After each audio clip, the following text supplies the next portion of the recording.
The ticket that just would not close, by users Petty23. Way back at a MSP I used to work for, we were offboarding a client for another MSP and had a ticket logged with the other MSP using their general help desk at MSP email address. It seemed they had this logged in a similar fashion on their end. Both us and the other MSP used similar ticketing systems. When you closed a ticket, it would send a closure notification to the email address used to log the ticket. This email had the wording of "If you feel this is not completed, please reply to this email," and if this email was replied to, it would automatically reopen the ticket. The job was complete, and we marked the ticket as complete on our side, which sent the closure notification to the other MSP. The other MSP closed the ticket on their side, which sent a closure notification to us. This closure notification then triggered that the email had been replied to on our side, which reopened the ticket. We then just reclosed it as already complete. This then sent a closure notification from us to the other MSP, which reopened the ticket on their side. This went back and forth a few times until one of us, I think them, manually changed the email address in the ticket, so we could both finally close the tickets on each of our sides. This is my job. I'm paid to do this. Part 2 by user LawTechie. Part 1. I'm a cybersecurity consultant on a road trip to a client site halfway across the country. I'm also planning on doing some work on the road by testing some client systems in the field. I've packed a bit too much. I've got changes of clothes, a wireless pentast rig the size of a small suitcase, and a toolkit in case my car breaks down. The day I leave, my coworker asks me to bring a banker's box of material for the engagement, since they're flying out instead. I can carry it all, but if I need anything other than my sunglasses, I've got to pull over and pull everything out like a rest stop yard sale. That's all irrelevant. I've got clear skies, temps in the high 60s, 21C, and mid-pandemic open roads. A few hours and I'm in the Appalachian Mountains. Curves, beautiful scenery, and wild elevation changes tell me this was a good idea. But I've got to do some work. My first Copperbolt location is outside Morgantown, West Virginia. It's also a good time to stop and take care of a few necessary things. Fuel, bathroom, and a decent meal outside at a local roadside cafe. It doesn't hurt that this place is across the street from the town library and its last generation Copperbolt box. And by cafe, I mean the kind of place that has their menu on black plastic letters on a RC Cola menu board sign. I look at my calendar and realize that I have some internal to the firm status call in half an hour. There's the possibility that people who shouldn't know that I'm doing a road trip on company time will be on the call. I've planned for this. I brought a towel-sized sheet of green screen fabric. I'll hang it from the convertible top hood sticks and nobody be the wiser. Take the call, interact like I'm availably home and go. I want to take a poke at this Copperbolt first.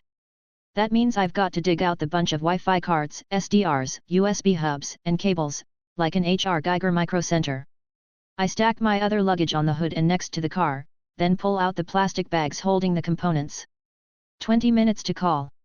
A basic SSID scan doesn't show anything obviously Copperbolt related. The library does offer guest Wi-Fi, but I'd like to collect some details, like the WI of the Wi-Fi cards. 10 minutes to call. Why, USB, why? You're damn mercurial after like 5 Wi-Fi cards. I've got antennas stuck to bits of the car and cables all running a box with a stack of Raspberry Pis. Some selective unplug or power cycles and hardware is starting to work. 5 minutes to call. I'm going to have to use the hotspot. It was a cool idea, to prove my point by using an open Copperbolt Wi-Fi network to attend a call. I can see all the Wi-Fi and Bluetooth devices within range of the library, including the cars driving by, but I don't see a Copperbolt XXXXXX network. 3 minutes to call. If I hang the green cloth from the convertible top frame, it's too close to my head. I start putting the top down and find a position halfway down that works. 2 minutes to call. I'm in the passenger seat. A little adjusting and zoom will fake my home office and nobody's the wiser. I've combed my hair. I look presentable enough. I'm breathing deeply, trying to relax enough to have that half-zombie time is a flat circle look for the call. The call starts. There's the usual pre-call chatter. I want to keep my talking to a minimum, so I wave hello and keep looking at the wireless scan on my laptop. A few of the participants are dropping company gossip. I try to stay out of this unless I have first-hand knowledge of the event. This is one of those times. This time, they're talking the lawnmower man. That's the nickname for a salesman who joined a client call sweaty and shirtless last week. Normally the salesperson is there to listen to the clients and see if there's additional work they can sell. The salesperson decided to multitask and take the call while mowing his lawn. He managed not to accidentally go off mute while on the mower, but the video did show him topless. Not a confidence-inspiring look to start with, and he went down from there. He read from the findings section of the deliverable like a sermon, then tried to close a sale during the call, even after the client made it clear to the rest of us they needed time to plan a response to our findings. A few of us were on the client's Slack where they made it clear that they never wanted to see the lawnmower man again. The participants on my current call are taking lawnmower man's side and how unfair it is for the client to pick on him for his eccentricities. I really don't want to do anything more than attend this call, so I don't say anything. Then I see a managing director join the call. This is definitely someone I don't want figuring out I'm on a road trip. The managing director clears their throat and people go silent. Managing Director, I'm working on a few fast flyers and I need SMEs to put some color on our decks. Translation: I'm trying to sell some engagements and want people familiar with the industry or technology to convince the prospective client that we know what we're doing. The MD puts up a slide with a bunch of prospects. One is of particular interest to me. I hope to be able to quickly explain my experience and go back on mute.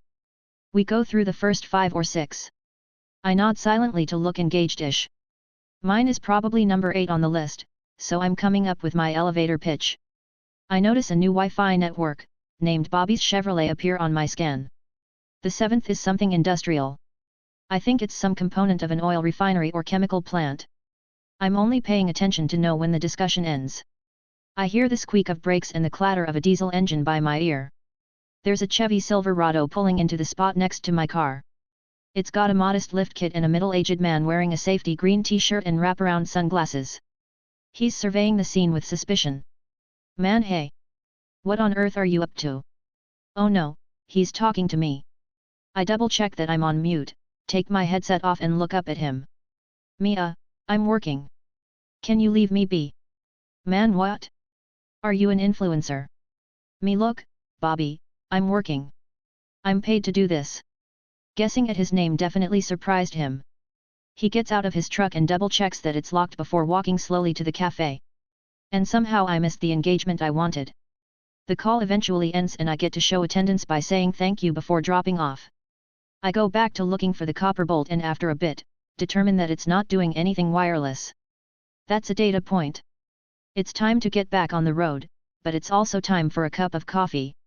I order at the counter and see Bobby walk out, back to his truck. On his way back, he takes his time peering into my gear. As I walk up with my to-go coffee, I offer an apology. Me, hey there, sorry to freak you out. Your truck gave you away. Bobby, I guessed. Is that what all this is for? Me, yep. It's for wireless scanning. Bobby, Have a good one. Bobby leaves and I pack up my gear to resume my trip. I've got other copper bolt devices to look at and miles to go. To be continued. Apparently being a mind reader is requirement of tech support, by user Passionatio 96. Hello all, I work in tech support for a pretty big company. We're tech support for the employees, not the customers, so one would think the callers would have more basic knowledge. Anywho, this past week I got a call and started with my normal script, which includes asking for an identification number. I barely got my greeting out of my mouth before I was cut off by an irate employee because she had been transferred to me from one of our contractor teams. In this company we have calls for certain issues outsourced to other teams as they are easier issues to fix. The contractors are not trained in the more time-consuming intricate issues as they are just meant to lessen our call load on for the simple issues. Unfortunately, when we have a call, callers will hang up and call another line hoping to get their issue resolved faster. This leads to calls being transferred as usually they switch to the line for our contractors. That is what happened with, let's call her Susan. I answered and barely got my greeting out before she was irate and yelling over the phone. I listened and politely asked, "Ma'am, may I please have your ID number?" 3 times before she huffed and stated she doesn't even know what's going on. To be honest, my patience was wearing thin at this point, so in a firm tone I stated, "Ma'am, I don't even know who you are." Susan indeed did not like this and started going off again. I eventually was able to get her ID number after about 5 minutes of her being irate. I looked at the ticket for the call she was transferred from and couldn't gain any good insight into the issue from it. I am dead serious when I say I listened to Susan being irate and stating how stupid we are for the entirety of the 15-minute call. I maybe was able to 2 minutes of talking time, eventually she got annoyed and hung up and I was left thinking about my life choices. So moral of the story, tech support agents are supposed to be all-knowing beings. Who would have thought? Edit. Yes, I did report the call and yes, my supervisor handled it by sending it up the line.